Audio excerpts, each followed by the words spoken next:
Craig. So 2 games in, two good wins. What have your thoughts been so far in the tournament? Yeah, look, very much what what you just said there. As far as two very good performances, I think two different performances. The first game, maybe slightly nervous, which is to be expected in tournament mode, but very brave and showed great character, sticking to a game plan, and in the end being far too strong.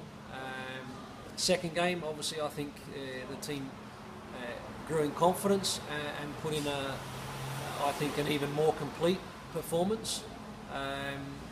8 goals from a good spread of players, 8 individual goal scorers, I believe. So look, good confidence, good momentum, but certainly not getting carried away with ourselves, because every game does produce its challenges, and we are very much mission by mission, and this last game is the next step for this team. So something that they're very looking forward to. What's the mood heading into the career game? Yeah, look, it's been it's very similar to the first couple of games. The boys are very relaxed, without getting ahead of themselves. Working extremely hard in everything that they do, in terms of their outputs in training, but also their recovery, dietary stuff, sleep. Look, they're covering all bases, and thankfully so far in Game 1 and Game 2 we've also gone out and executed, and I guess more importantly we've put on an entertaining show for the fans, because we've had fantastic support, and also trying to get new members to the game of football, and excite a lot of people in Australia, and I certainly think the first 2 games the team have played their role in doing that. Looking ahead, obviously we're through to the quarterfinals. Who, have you seen the other teams, potential teams, China, Uzbekistan, Saudi Arabia? Is there a preference on who to play, or your thoughts on those teams? Again, we can only we're going to go through with qualified. Yeah, obviously it's 1 or 2, and we would like it to be 1. In terms of who we can play,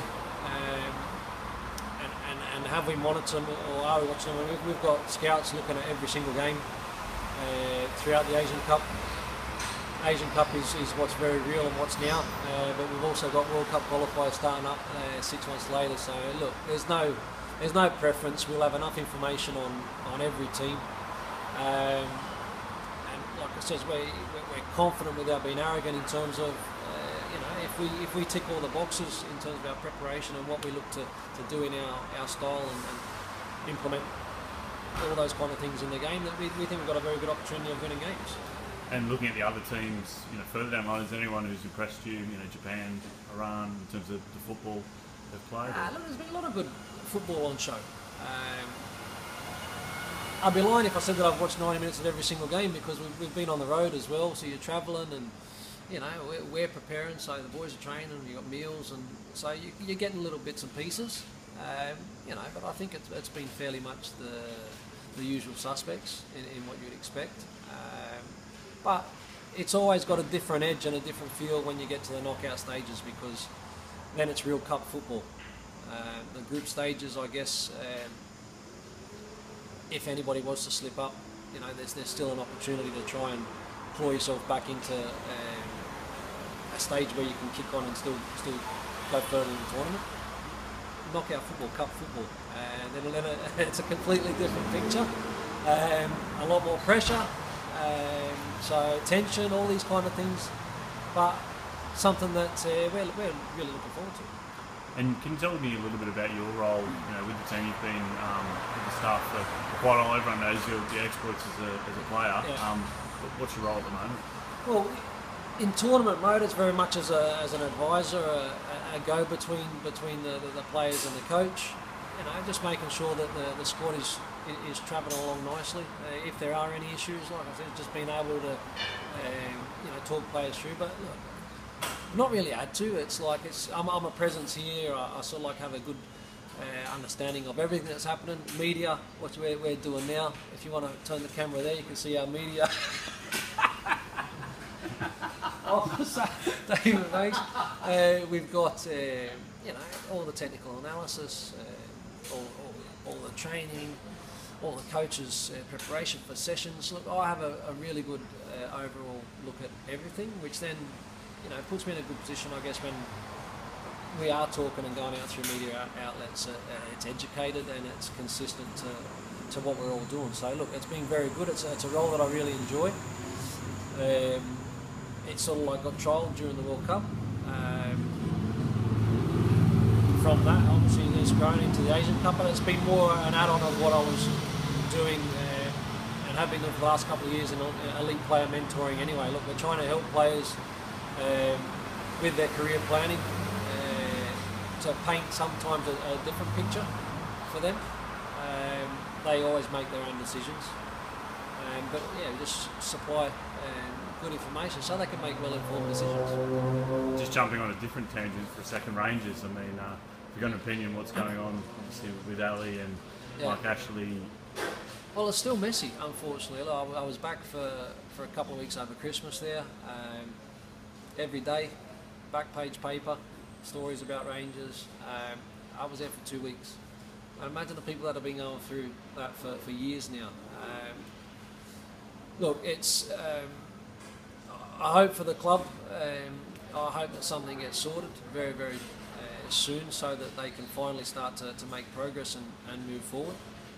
I think that they probably in the last few years missed a bit of a trick in terms of they had a great opportunity to bring through a lot of good young players, and that for me didn't happen anywhere near as much as what I think it should have, because look, Rangers are going to get back up to the SPL, there's no doubt about that, but the concern is that when they do get back up to the SPL, that I think there's a lot of change that will have to happen again instead of being ready to in a healthier position. Yeah. So it's obviously, from your time at the club when they were, in the Champions League and a top club in Europe, to see what's happened is very disappointing. It is. Look, and there's been a lot of people that have come and gone, within the last few years. It's been really tough times. Supporters are fantastic and desperate to try and find a way forward. It's just been nice for it to come to an end. I think for Scottish football, I think it's been a huge loss to the Scottish game. When you start looking at corporate dollars, when you start looking at the kind of smaller clubs that were still getting fed, it's all changed. I think at the time the decision was very short-sighted in terms of the impact that it was going to have to the game. Like I said, it's just when I was back there, I love going back to Scotland, but the state of Scottish football, I've seen it a lot healthier, let's say. The pleasing thing is that, I got a mate at Aberdeen, Derek McInnes, who's doing extremely well. He has a really good young side, and they're up there swinging. They're up there swinging and challenging. And Dundee United are also a club that seem to be on the right track, and Jackie McNamara is doing a great job there. So look, there are a couple of clubs that are showing really positive signs in growth. The Rangers situation, unfortunately, seems to be just an ongoing saga, and I just can't wait, as I'm sure all the fans over there, just to get closure, so that they know what the direction is and they can move forward. There's an interesting comment from Hearn, from Matchroom Sport, talking about reform that needs to happen in the game, and bring back selling alcohol at the grounds and increase the the sponsorship and the marketability. Is that something you think needs to happen in the Scottish Premier League? Look, I think what happened there was there was that much change within that football club. I don't, this is me speaking from afar. I don't know the day-to-day runnings of the club, and obviously, that would give you a different, I guess, feel about it. But for me, it's just sensed. I sense that there was a lack of leadership. The football club is always going to remain. Is always going to be there. People come, people go. In the last few years, I just don't know who has really been there to be able to protect and look after the club. You know, and for me, that's a position that I think you know, clubs all over the world, I think they're crying out for. You know, like somebody that makes good football decisions for the football club. Because, like I said, managers come and go, staff come and go. Football club is always going to be there. So it's important that you have somebody that can help make those important decisions, or certainly challenge at times, you know, the direction, all that sort of stuff of you know, sometimes a coach, sometimes scouts or what have you, because the club's always going to be there. And I think that's where Rangers have probably fallen over a little bit, because they unfortunately hasn't. Of course, he's done a great job, but everything above him just seemed to be an absolute mess. And I can only imagine how hard it must have been for him. So very, very sad, obviously, that it ended up that way in terms of you know, of course, having to come away from the football club. But you know what? It's probably happened at the right time, because, like I said, change has to be made.